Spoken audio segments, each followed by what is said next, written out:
Welcome back to Inside City Hall. Earlier this week, State Attorney General Letitia James released guidelines for social media companies to follow in order to comply with the Safe for Kids Act that was signed into law last year.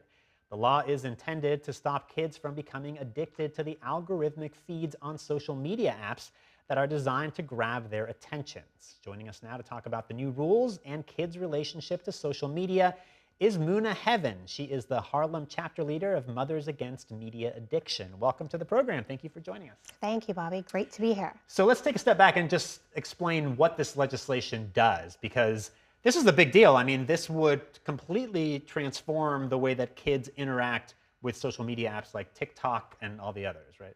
Right. So I think that the big change is in terms of the content that a minor will be exposed to on social media platforms. And so what does that mean?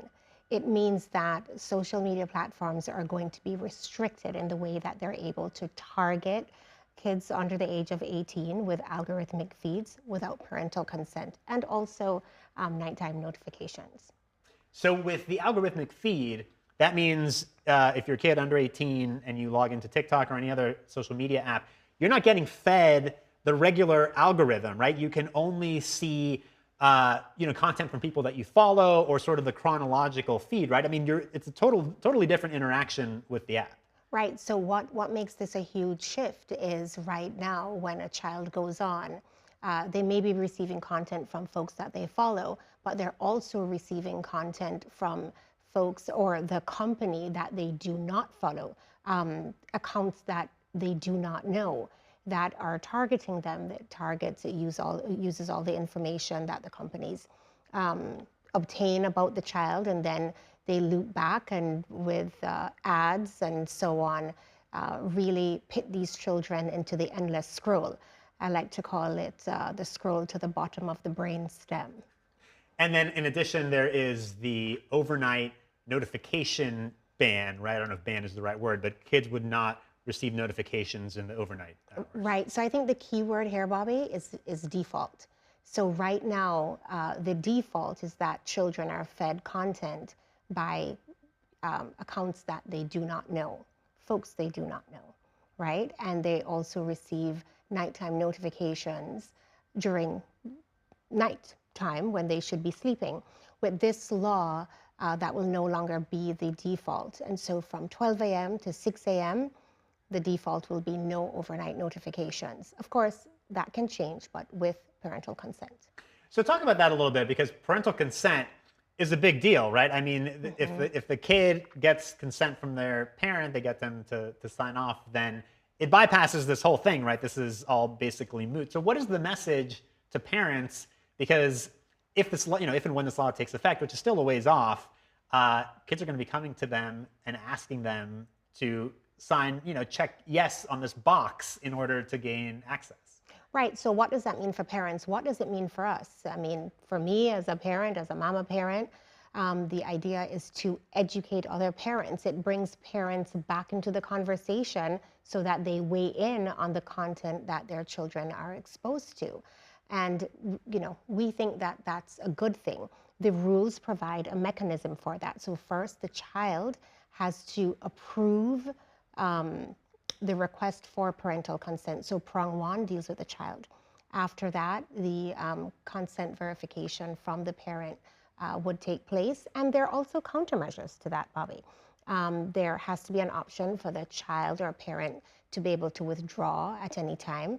And for the parent to give their consent, my understanding is that, the parent can't say, well, I want to see the topics that are being researched. I want to see my child's history. Then I'll give, it's not conditional. There is no exposure of the child's content. Also good to know is that a child can't be penalized for not wanting to obtain parental consent and not wanting to have, not wanting to not be restricted. In essence, I'm sorry, did I mess up?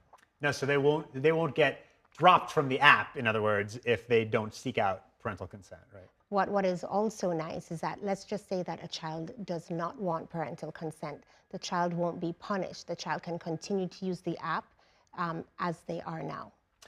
And so a lot of this debate has hinged on the age verification, right? How do you determine that a user is 18 or older? And that's what these rules were designed to address, right? So talk about how the apps are now supposed to go about determining that. Right. So, I mean, listen, I'm the first to admit that this is quite technical and sometimes there isn't the perfect answer. But as you know, children are being affected severely by this use. So we need to make an effort. The age verification process requires that social media companies have an age assurance method that has a high degree of accuracy, that testing is done every year, that those test results are maintained for 10 years.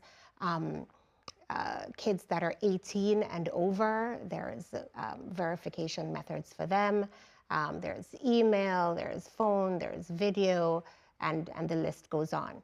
I would take this window, though, to say that the rules are now open for public comments, right, for the next 60 days up until December 1st. And this is where parents and the public industry leaders should really weigh in again on the proposed rules. I do believe that only by way of dialogue will we make our way forward. So I'm sure that the social media companies are not pleased with the legislation and that they have been fighting. I mean, what happens now? Are there hurdles in order to get this legislation actually to the point where it's enacted? Because it was passed last year, but we're still a year plus out from it actually taking effect. Right. So I think I understand your question in two parts. What, if anything, are the social media companies doing? And then what's the process? So I'll start with the second first. The process is that there's the window for public comments that goes until December 1st.